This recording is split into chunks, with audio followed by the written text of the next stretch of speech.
Tuhan,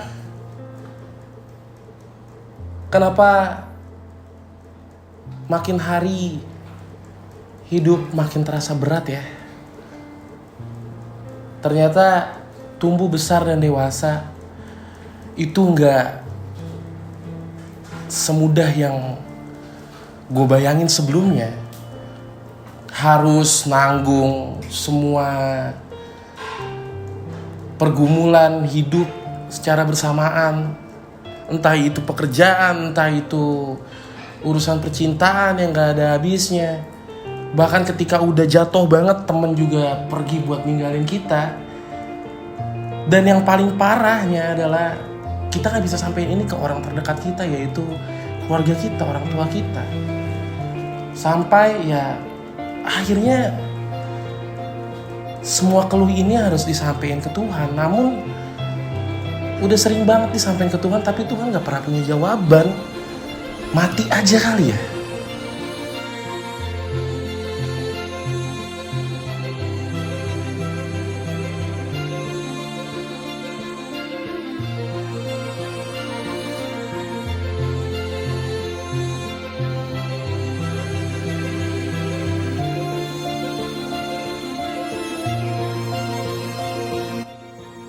Mungkin kita pernah merasa tidak berarti dan tidak pernah dianggap di dunia ini.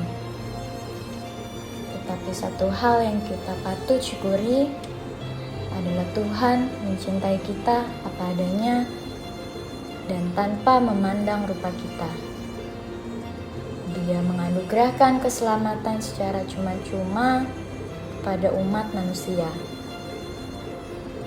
Dia mencintai manusia lebih dari segalanya, bahkan ketika manusia terjatuh ke dalam dosa, Tuhan masih setia menunggu kita kembali dan memberikan banyak kesempatan.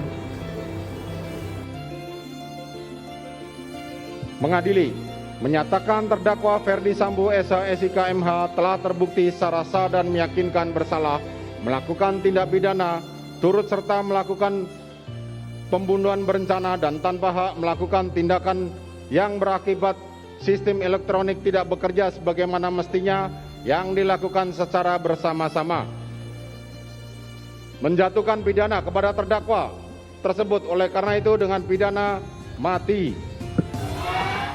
Pemirsa, polisi akhirnya memperlihatkan wajah pelaku pembunuhan mayat wanita yang jasadnya ditemukan di bawah tol Becakayu, yaitu Christian Rudolf Tobing. Rudolf dihadirkan beserta barang bukti yang diamankan polisi, termasuk troli merah yang digunakan untuk membuang jenazah Ade Junia Riza Bani atau Ica di kolong tol Becakayu, Bekasi. Barang bukti lainnya yang ikut ditampilkan penyidik berupa satu tas berukuran besar berwarna biru, bantal, kemudian juga ada kartu kredit, ponsel hingga uang tunai. Dari hasil pemeriksaan polisi, pelaku menghabisi nyawa korban karena sakit hati dikhianati korban dan teman-temannya. Pelaku juga mengakui pemirsa berencana membunuh dua teman korban lainnya. Aksi pembubaran paksa terhadap ibadah jemaah gereja Kristen Kemah Daud terjadi di Jalan Soekarno-Hatta, Raja Basa, Bandar Lampung.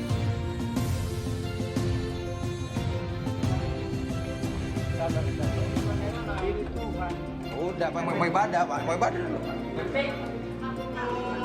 Dalam rekaman video yang beredar luas di media massa terlihat beberapa warga mendatangi sebuah gereja yang tengah digunakan untuk beribadah. Bahkan satu orang diantaranya merupakan ketua RT setempat memaksa masuk dan menghentikan ibadah yang tengah berlangsung.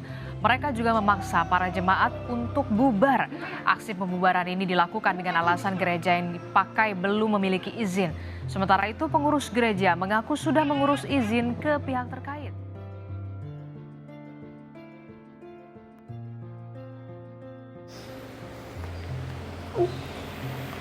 Apa emang begini rasa jadi orang Kristen? Disakitin, tak dihargai, bahkan disia-siakan, tapi kita harus tetap mengasihi. Apa maksudnya? Apa harus begini?